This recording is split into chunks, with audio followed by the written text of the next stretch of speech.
À cet instant précis, je n'ai pas crié. J'ai pris une décision. Nous étions mariés depuis 8 ans. 8 années que je considérais comme les meilleures de ma vie. 8 ans de petits déjeuners partagés, de projets communs, de soirées tranquilles sur le canapé. Lorsqu'elle posait sa tête sur mon épaule, et me disait qu'elle n'avait besoin de rien d'autre, je croyais chaque mot. J'étais vraiment heureux. Ou du moins, je pensais l'être, ce qui revient sans doute au même, tant que l'on ignore la vérité. J'ai rencontré Julie quand nous avions tout juste la vingtaine. Elle était rayonnante, pleine de vie, et elle riait d'une manière qui forçait tout le monde autour d'elle à sourire. Je suis tombé amoureux d'elle, vite et irrémédiablement. 2 ans plus tard, je l'ai demandée en mariage. J'ai posé un genou à terre, en plein milieu du parc où nous nous étions promenés la première fois. Elle a pleuré, et elle a dit « oui », avant même que j'aie pu finir ma phrase. Nous étions jeunes, amoureux, et absolument certains que tout irait bien pour nous. Les premières années ont été, en effet, très belles. Je travaillais d'arrache-pied, je montais ma propre petite entreprise. Je l'ai bâtie de zéro, j'y ai mis toute mon âme. Au début, Julie me soutenait, elle disait qu'elle était fière de moi, qu'elle croyait en moi. Puis, quand l'affaire a commencé à générer un revenu stable, elle a trouvé un poste de responsable de la relation client, dans une grande société de la région. J'étais heureux pour elle. J'aimais le fait qu'elle ait sa propre vie, son équipe, ses propres succès. Je n'ai jamais été le genre de mari qui contrôle le moindre fait et geste de sa femme. Je lui faisais une confiance aveugle. Seulement, la confiance, comme je l'ai découvert, n'est pas toujours une vertu. Parfois, c'est juste un aveuglement, que l'on choisit délibérément, parce que la vérité est trop dérangeante. Y a-t-il eu des signes avant-coureurs? Probablement, oui. Elle a commencé à rentrer plus tard le soir. Elle justifiait cela par des projets urgents, des délais serrés, des réunions d'entreprise. J'opinais du chef, et je réchauffais le dîner. De plus en plus souvent, elle posait son téléphone face contre table, et elle riait toute seule à ses pensées, sans m'expliquer pourquoi. À plusieurs reprises, j'ai remarqué qu'elle coupait court à une conversation, dès que j'entrais dans la pièce. Mais je chassais ces soupçons de mon esprit. Je me disais, tu es juste fatigué. Tu te fais des films. Son travail est très stressant. Je refusais de voir. C'est ma faute, et je l'admets. Pour ses 30 ans, j'ai commencé les préparatifs un mois à l'avance. Pour moi, c'était un jour particulier, un compte rond, un cap important. Je voulais que Julie se sente véritablement aimée, et précieuse. J'ai loué une magnifique salle de réception, en plein cœur de la ville. Il y avait de hauts plafonds, une lumière tamisée, et de grandes baies vitrées. J'ai réservé des musiciens en direct, un petit quartet de jazz, parce qu'elle avait mentionné un jour qu'elle adorait ça. Le gâteau a été réalisé sur mesure par un pâtissier, 3 étages, chocolat blanc, et des fleurs en pâte à sucre. J'ai choisi la décoration moi-même. Des roses blanches partout, car c'était, disait-elle, ses fleurs préférées. Nous avons dressé la liste des invités ensemble, la famille des 2 côtés, les amis proches, et quelques collègues qu'elle m'avait expressément demandé de convier. Ce soir-là, elle était sublime. Elle portait une robe bleu nuit, elle était bien coiffée, elle rayonnait. Je la regardais, et je pensais, 8 ans ont passé, et je la regarde toujours avec la même tendresse qu'au tout début. Nous avons accueilli les invités ensemble. Elle me tenait par le bras, souriait, et remerciait tout le monde pour leurs vœux. Tout se passait exactement comme je l'avais imaginé. Et puis, Maxime est entré dans la salle. Je l'avais déjà aperçu, 1 ou 2 fois, lors de soirées d'entreprise de Julie où elle m'emmenait parfois. Grand, bien habillé, avec cette assurance particulière, propre aux gens qui ont l'habitude de plaire. Nous nous étions salués, avions échangé quelques mots. Rien de bien remarquable. Un simple collègue de ma femme, je ne pensais pas à lui. Il est entré avec un immense bouquet de roses rouges. Pas blanches, remarquez bien, rouges. Et il a traversé toute la salle, pour se diriger droit vers Julie. Avec une assurance totale, comme s'il était chez lui. À cet instant précis, la musique s'est arrêtée, marquant une pause entre 2 morceaux. Et, dans le silence qui a suivi, tout le monde s'est involontairement tourné vers lui. Il s'est approché de ma femme, l'a prise dans ses bras, avec ses 2 mains. Fermement, comme un propriétaire. Et il l'a embrassée sur la bouche. Pas sur la joue, sur la bouche. Longuement, sous les yeux de sa mère, de nos amis, de notre famille, et sous mes yeux. Julie ne s'est pas reculée, elle n'a pas été véritablement gênée. Elle se tenait près de lui, les joues légèrement rosies, avec ce sourire que, je le réalisais soudain, je n'avais plus vu m'être adressé depuis bien longtemps. Un sourire vif, sincère, spontané. Un silence de mort a plané sur la salle pendant une seconde.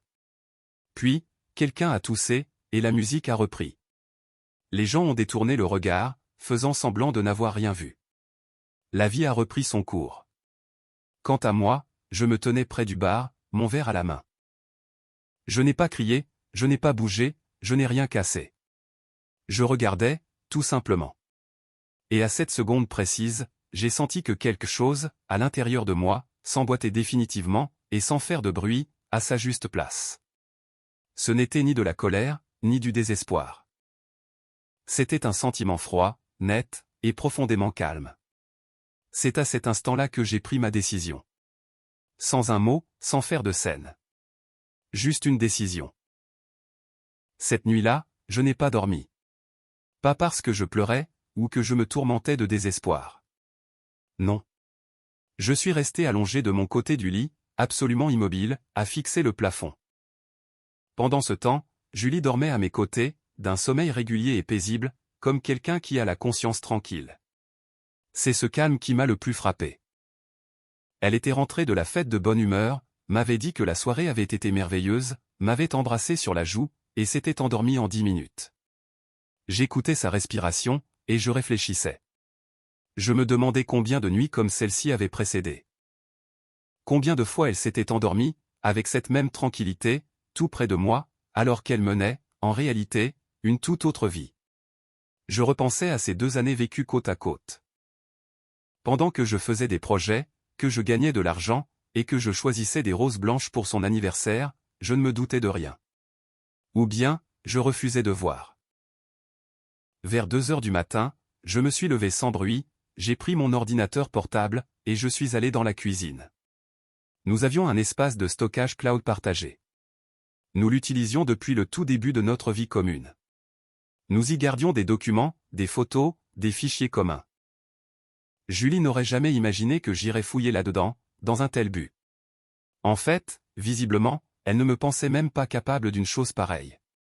Elle me voyait comme un homme qui fait confiance, et qui se tait. Et sur ce point, elle a eu raison, jusqu'à un certain moment. J'ai ouvert le dossier partagé, et j'ai commencé à examiner méthodiquement les fichiers. La première demi-heure, je n'ai rien trouvé d'anormal. Des documents de travail, de vieilles photos, des scans de paperasse. Je commençais presque à me dire que je me trompais peut-être. Que ce baiser, dans la salle de réception, n'était qu'une excentricité absurde, un malentendu qui pouvait s'expliquer. Les gens parviennent parfois à se convaincre de ce qu'ils ont envie de croire. Mais ensuite, j'ai trouvé un dossier sans nom. Juste un dossier, avec une date de création remontant à 18 mois. À l'intérieur, il y avait des photos. J'ai fixé l'écran très longtemps. Vraiment très longtemps. Non pas parce que je ne comprenais pas ce que je voyais, je comprenais parfaitement. J'avais simplement besoin de temps pour que quelque chose, en moi, prenne sa forme définitive.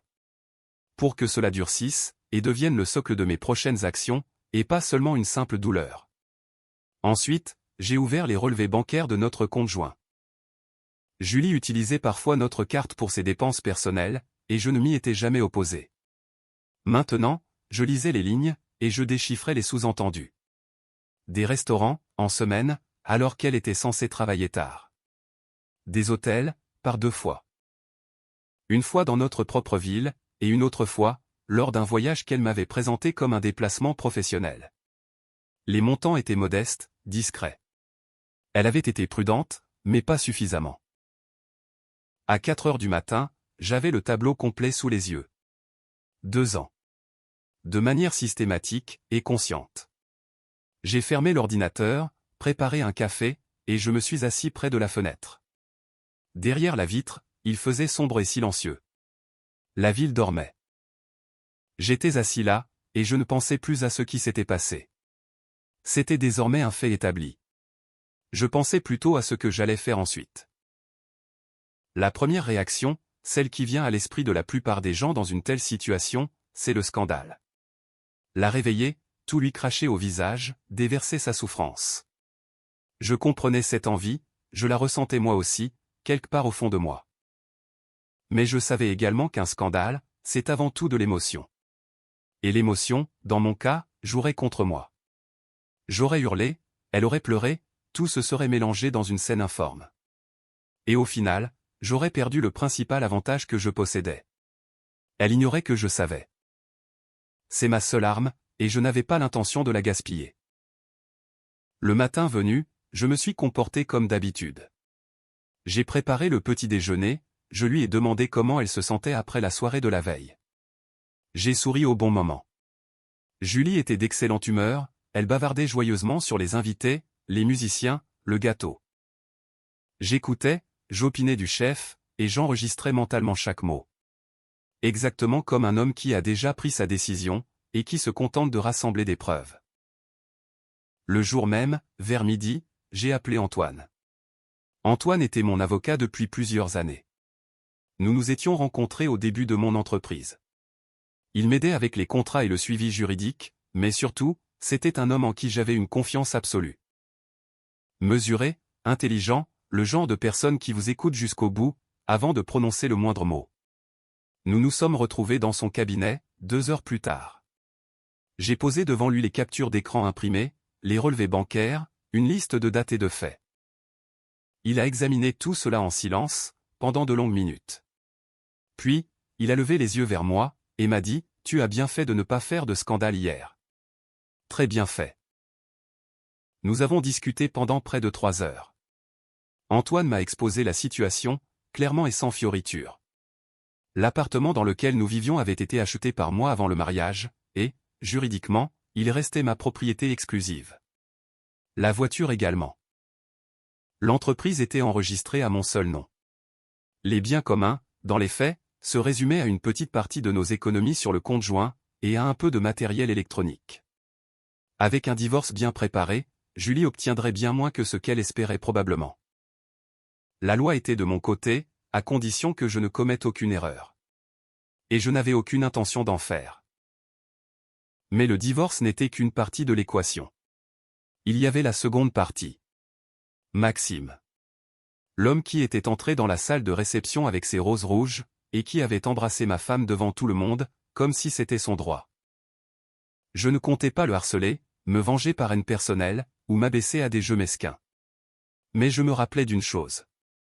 Quelques années plus tôt, dans le milieu des affaires, des rumeurs avaient circulé. Des discussions prudentes, à demi-mot. On disait que Maxime avait signé des documents financiers qu'il n'aurait jamais dû signer. Il s'agissait de son ancien employeur, et de montages obscurs, qui avaient été étouffés à l'époque. Je n'y avais prêté aucune attention. Que m'importait cet homme? Mais aujourd'hui, cette information refaisait surface dans ma mémoire, comme une carte cachée dans ma manche. J'ai demandé à Antoine de mener de discrètes investigations. De manière non officielle, prudente, sans faire de vagues. Quelques jours plus tard, c'était devenu clair. Les rumeurs étaient fondées. Et ce n'étaient pas seulement des rumeurs. J'étais assis dans le bureau d'Antoine, je l'écoutais, et je ressentais cette même sérénité. Ce calme froid et précis, qui m'avait envahi pour la première fois, ce soir-là, près du bar. Aucun triomphalisme, aucune méchanceté. Juste la certitude que tout se déroulait exactement comme cela devait se dérouler. La machine était lancée. Silencieusement, de manière invisible, et inéluctable. Pendant 2 semaines, j'ai vécu dans ma propre maison comme un acteur sur une scène de théâtre. Chaque matin, le petit déjeuner, des banalités échangées. La routine habituelle. Chaque soir, le dîner, la télévision, comment s'est passée ta journée? Julie ne remarquait rien. Elle voyait ce qu'elle avait l'habitude de voir, un mari calme, prévisible, toujours présent, et qui ne pose jamais de questions superflues. J'ai joué ce rôle à la perfection. À vrai dire, je n'avais presque pas besoin de jouer. La douleur n'avait pas disparu, mais elle s'était enfouie. Elle s'était transformée en carburant, et non plus en flamme. Je travaillais la nuit. par l'intermédiaire d'une de ses connaissances, un ancien auditeur financier, Antoine m'a transmis une analyse préliminaire des activités de l'entreprise où travaillait Maxime. Ce qui a émergé était bien plus grave que ce que j'imaginais. Plusieurs années auparavant, à son ancien poste, il avait participé à un montage frauduleux, qui n'avait jamais fait l'objet d'une enquête officielle. Tout avait été étouffé en interne.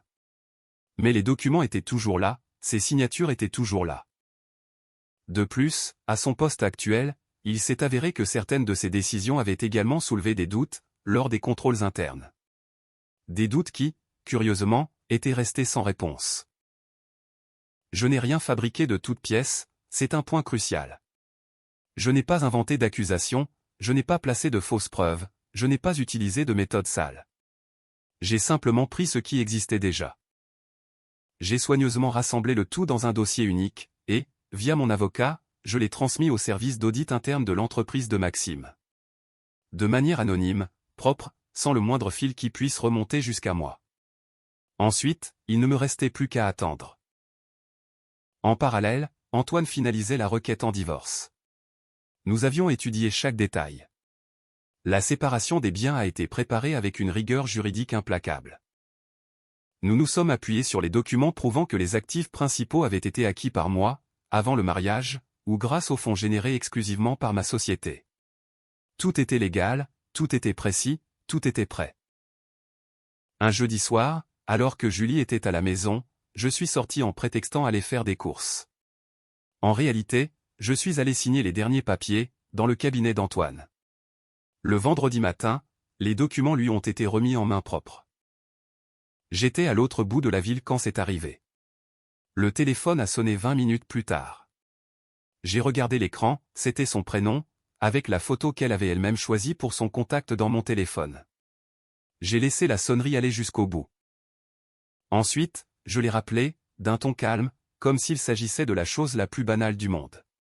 Elle parlait fort, ses mots se bousculaient. Elle me demandait ce que cela signifiait, elle répétait que c'était une erreur, qu'il fallait qu'on se parle, qu'elle allait tout m'expliquer. Je l'ai écoutée, sans l'interrompre. Je l'ai laissé vider son sac entièrement, puis, je lui ai dit d'une voix neutre. Julie, la décision est prise, il n'y a rien à discuter. Tu as 2 semaines pour récupérer tes affaires personnelles. Antoine te contactera pour régler tous les autres détails. Attends, tu ne peux pas juste. A-t-elle commencé? Ce soir-là, dans la salle de réception, ai-je dit doucement, je m'en souviendrai toujours. Et toi aussi. J'ai raccroché. Elle a rappelé 4 fois ce jour-là. Je n'ai pas répondu. Pas par volonté de la blesser. Mais simplement parce que tout ce qui devait être dit, l'avait déjà été. Les mots ne changeraient rien, et les discussions vaines ne feraient que brouiller cette clarté, que j'avais si minutieusement construite en moi, toutes ces semaines. La semaine suivante, une enquête interne officielle a débuté dans l'entreprise de Maxime. Je l'ai appris par hasard, par une connaissance commune dans le milieu des affaires, qui l'a mentionné en passant, sans se douter de mon implication. Maxime a été suspendu de son poste de directeur financier, le temps de l'audit. Dans ce genre de structure, ces événements ne passent jamais inaperçus. Les rumeurs se propagent vite, et la réputation en pâtit instantanément. Les partenaires commencent à poser des questions, les négociations sont gelées. Les personnes qui, la veille encore, vous appelaient d'elles-mêmes, cessent subitement de décrocher leur téléphone. Honnêtement, je ne ressentais aucune joie triomphante. Non. C'était autre chose. Quelque chose qui ressemblait au soulagement discret et fatigué d'un homme qui a porté un fardeau très lourd, et qui l'a enfin posé à terre. 3 semaines après le début de l'enquête, Maxime a été licencié. La version officielle était neutre, rupture d'un commun accord. Comme c'est souvent le cas, lorsqu'une entreprise veut éviter un scandale public. Mais, dans le milieu des affaires, tout le monde comprend à demi-mot. Retrouver un poste de même niveau, avec le même salaire, et les mêmes perspectives, après une telle tâche sur son CV, est extrêmement complexe. Les portes qui s'ouvraient autrefois d'elles-mêmes, restaient désormais fermées. Julie, de toute évidence, fondait sur lui un certain nombre d'espoirs. Pas forcément de façon consciente, car les gens s'avouent rarement ce genre de choses. Mais la stabilité de sa position, l'assurance d'un avenir radieux, tout cela faisait partie de son aura. Aujourd'hui, cette image n'existait plus. Le divorce a été prononcé 4 mois plus tard. Sans bataille judiciaire, sans procédures interminables. Antoine avait monté le dossier avec un tel brio, qu'il n'y avait, pour ainsi dire, rien à contester. Julie a obtenu sa part des biens communs. Honnêtement, et selon la loi.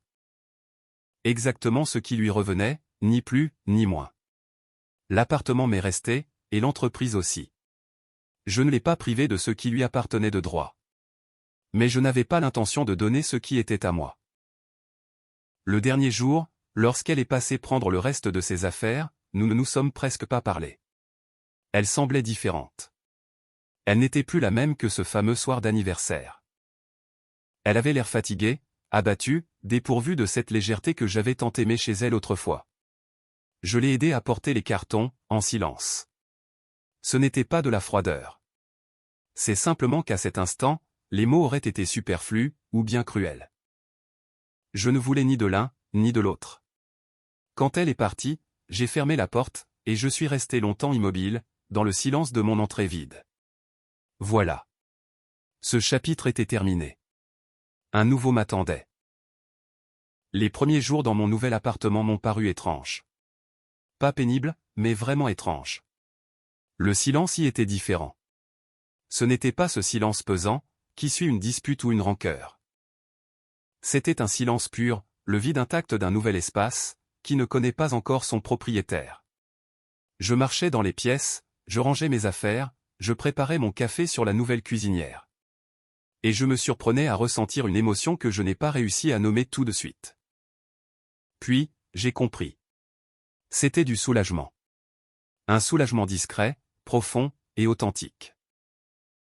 J'avais loué un appartement au dernier étage, avec de grandes fenêtres donnant sur la ville. Le matin, la lumière entrait à flot dans le salon, et dessinait de larges bandes sur le sol et les murs. Je m'asseyais près de la fenêtre avec ma tasse de café, et je regardais. Je ne pensais à rien de précis. Je regardais simplement la ville s'éveiller, les premières voitures rouler, et les pigeons se poser sur la corniche de l'immeuble d'en face. Ces petits matins sont devenus pour moi une sorte d'ancrage. Un petit rituel quotidien, qui me murmurait « Tu es là, tu vas bien, la vie continue ». Mon entreprise, durant cette période, m'a sans doute sauvé plus que tout le reste. Le travail exigeait une présence, non pas physique, mais intellectuelle, et absolue. Des négociations, des décisions, des chiffres, des relations humaines. Quand vous êtes véritablement investi dans une affaire que vous avez bâtie de vos propres mains, votre esprit ne reste jamais inoccupé assez longtemps, pour laisser entrer le superflu. J'en étais reconnaissant, non pas parce que cela me distrayait, non.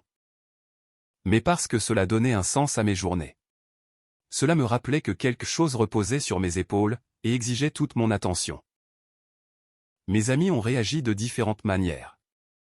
Certains m'appelaient, me proposaient de sortir, et prononçaient les mots qu'il fallait. Je l'appréciais, mais je dosais prudemment mes interactions sociales. Non pas pour m'isoler, mais parce que je me connais bien. J'avais besoin de temps pour digérer tout cela en silence, avant de pouvoir en parler. Il y avait un ami, Sébastien, que je connaissais depuis l'université. Lui ne disait presque rien. Il passait me voir, nous allions nous promener, ou nous nous asseyions dans la cuisine pour parler de football, de livres, de n'importe quoi. Sauf de Julie. Et c'était exactement ce dont j'avais besoin. Parfois, le meilleur soutien, c'est une présence rassurante, qui ne vous met pas la pression. La douleur. Je ne vais pas prétendre qu'elle n'existait pas. Elle surgissait à des moments inattendus. Pas quand on s'y attend le plus, ni la nuit, ni dans la solitude. Mais plutôt en plein milieu d'une journée ordinaire. Vous apercevez, dans un bistrot, un couple qui rit d'une blague complice, et, l'espace d'une seconde, quelque chose se serre dans votre poitrine. Ou bien, vous retrouvez dans la poche d'un vieux manteau, les billets d'un concert où vous n'êtes finalement jamais allé. Ce sont des détails. Mais ce sont précisément ces détails qui frappent le plus fort. Je ne fuyais pas cette douleur. Je la laissais venir, je la vivais, et puis je la laissais partir. C'est sans doute la seule méthode qui fonctionne vraiment. Ne pas se cacher, ne pas refouler. Mais simplement traverser l'épreuve avec honnêteté, autant de fois que nécessaire, jusqu'à ce que la souffrance cesse de revenir. Au bout d'environ 3 mois, elle a cessé. J'avais parfois des nouvelles de Julie et Maxime, d'une oreille distraite, par le biais de nos connaissances communes. Ils m'en parlaient sans grand enthousiasme, observant prudemment ma réaction. Ils me disaient qu'après le licenciement de Maxime, quelque chose s'était brisé entre eux. Sans son statut d'avant, sans la garantie du lendemain, la situation n'était plus du tout la même. Une romance bâtie sur l'adrénaline du secret, et sur le confort d'un autre, survit difficilement au choc de la réalité. On m'a dit qu'ils s'étaient séparés. Puis qu'ils s'étaient remis ensemble, semble-t-il, avant de se quitter à nouveau. J'écoutais cela calmement, et je changeais de sujet. Non pas parce que j'y étais littéralement indifférent. J'avais, après tout, vécu 8 ans avec cette femme, et on n'efface pas cela d'un coup de baguette magique. Mais tout simplement parce que leur histoire ne faisait plus partie de la mienne. Ils avaient fait leur choix. Tous les deux, de manière consciente, pendant 2 années entières. Et maintenant, ils devaient vivre avec les conséquences de ce choix. C'était juste. Ce n'était ni cruel, ni pitoyable. C'était simplement juste. La vie est rarement d'une justice absolue, mais parfois, les choses s'équilibrent d'elles-mêmes. Je n'ai pas détruit leur vie. Ce point est essentiel. Je ne dis pas cela pour me donner le beau rôle, mais parce que c'est la vérité. Maxime a payé pour ses propres erreurs professionnelles, des décisions qu'il avait prises bien avant que je n'entre dans cette histoire. Je n'ai fait qu'orienter des faits existants, dans la bonne direction. Julie a eu droit à un divorce équitable, respectant la loi. Je n'ai fait preuve d'aucune manipulation, je n'ai pas cherché à l'humilier, ni à la briser en tant que personne. J'ai repris ce qui m'appartenait, sans plus. Il y a une différence majeure entre la vengeance et la justice. La vengeance, c'est quand on cherche à faire souffrir l'autre. La justice, c'est quand on veut simplement remettre les choses à leur juste place. Je voulais la justice, et c'est très exactement ce que j'ai obtenu. Environ 6 mois après mon divorce, j'ai rencontré Inès. Nous nous sommes littéralement rentrés dedans, dans une librairie. Nous tendions la main vers le même livre, sur la même étagère. Nous avons ri, et nous avons commencé à discuter. Elle était architecte. Elle parlait d'une voix douce, et prenait le temps de réfléchir avant de répondre. Une qualité que j'ai, depuis, appris à apprécier tout particulièrement. Nous avons bu un café, dans un petit bistrot à côté de la librairie, et nous avons discuté pendant près de 3 heures. Je ne cherchais pas de relation. Je ne planifiais rien, je ne précipitais rien. Mais parfois, la vie ne vous demande pas si vous êtes prêt, elle vous offre simplement une opportunité. Et il est essentiel de ne pas fermer sa porte à double tour, sous prétexte qu'on a un jour été blessé. Aujourd'hui, je suis assis à la même fenêtre, avec la même tasse de café. Derrière la vitre, c'est le matin, la ville, une journée ordinaire.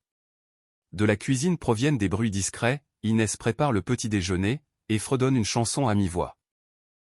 Je l'écoute, et je me dis que la vie est faite d'une mécanique à la fois étrange, et d'une précision redoutable. Elle vous reprend quelque chose, c'est vrai. Mais si vous ne vous effondrez pas, si vous tenez bon, et restez fidèle à vous-même, elle finit toujours par vous offrir autre chose. Pas en guise de compensation. Non, juste la suite de l'histoire. Ce soir-là, dans la salle de réception, a tout changé. Il m'a privé d'une illusion, mais il m'a rendu quelque chose de bien plus précieux, la lucidité. Le respect de moi-même. Et, en fin de compte, la liberté de reconstruire ma vie, sur des fondations solides et saines. Je ne regrette aucune des décisions que j'ai prises. Absolument aucune. Et si cette histoire peut servir de leçon, la voici, ne perdez jamais la tête, lorsque la situation exige une lucidité glaciale. Ne criez pas, quand vous avez le pouvoir d'agir. Ne vous détruisez pas, dans le seul but de punir quelqu'un d'autre. Rassemblez les faits, entourez-vous des bonnes personnes, faites confiance à la loi, et laissez la vie remettre, d'elle-même, chaque chose à sa place. Elle s'en chargera. Elle finit toujours par s'en charger. Voilà. C'est toute mon histoire.